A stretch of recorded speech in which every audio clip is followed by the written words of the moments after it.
皆さん、こんにちは。日本語講師のゆりです。日本人と接していて意味はわかるのになぜそうなるのか理解できないと迷ったことはありませんか？この5分ジャパニーズリスニングプラクティスでは言葉や行動の背景にある日本人にとっての当たり前や価値観を皆さんと一緒に紐解いていきます。今日は嫁という言葉を入り口に日本のパートナーの呼び方を覗いてみましょう。日本語を勉強していると自分のパートナーを紹介するときどの表現を使うのか、あるいは日本人の友人たちや同僚のパートナーを何と呼べばいいのか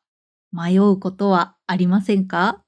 奥さんでいいのか、それとも嫁さんは失礼なのか。私も結婚当初、パートナーをどの言葉で紹介すればいいのか、友人のパートナーを何て言えばいいのか、悩んだ時期があるんですよ。実は日本語にはパートナーの呼び方がいくつもあります。その呼び方には日本の家制度とか役割意識の名残が影響しているんですよね。まず、たくさんある呼び方の中で、妻と夫は公的な場で使われることが多い表現です。これらは性別を指す言葉かなと思うんですが、上下関係は含まないんですよね。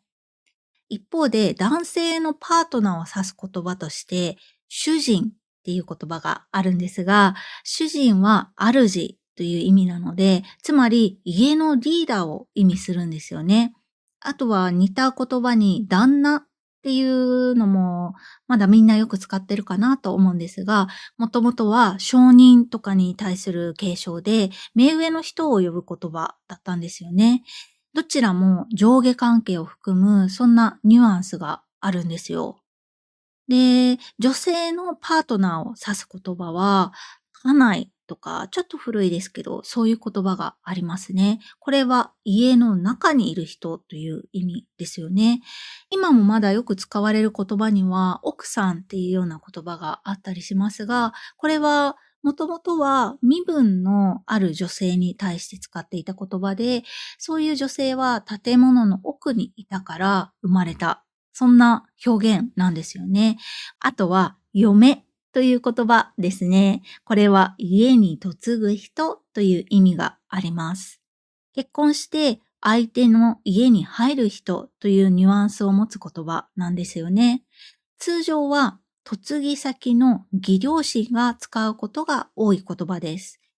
例えばね、私の義両親は私を他の人に紹介するときにうちの嫁って使ってましたね。そんな感じでパートナーの呼び方はいろいろありますが、公的な書類で妻、夫と書くことが求められるのは制度上の中立的な表現として扱われているからなんですよね。ちなみにね、最近はそういう古い役割を含んだニュアンスにとらわれないパートナーという呼び方を選ぶ人もいるかなと思います。妻、夫よりよりちょっと、なんでしょうね、ニュートラルなニュアンスがあるかなと思います。でも、日常会話では今でも、うちの嫁がさ、とか、旦那がさ、とかいう言葉は自然に使われていますね。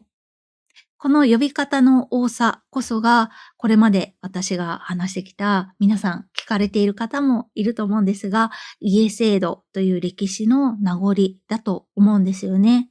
以前お話ししたように、かつて女性が家に入るのが当たり前だった時代、その呼び方がそのまま家の中でのポジションを表していたわけですよね。だからこそ、今でも無意識に嫁とか主人といった言葉が、人によっては口から出てしまうことがあるんですよね。ちなみに私はパートナーのことは夫と呼んでいて、夫は私のことを妻というふうに呼びますね。うん。日本語では呼び方によって関係性のニュアンスが微妙に変わってくるんですよね。奥さんも、お嫁さんっていうのも場合と相手によっては自然にも失礼にもなることがあるんですよね。その言葉の背景を知っているかどうかっていうのは一つ大切になってくるかなと思いますね。あとは相手の年齢も大切かな。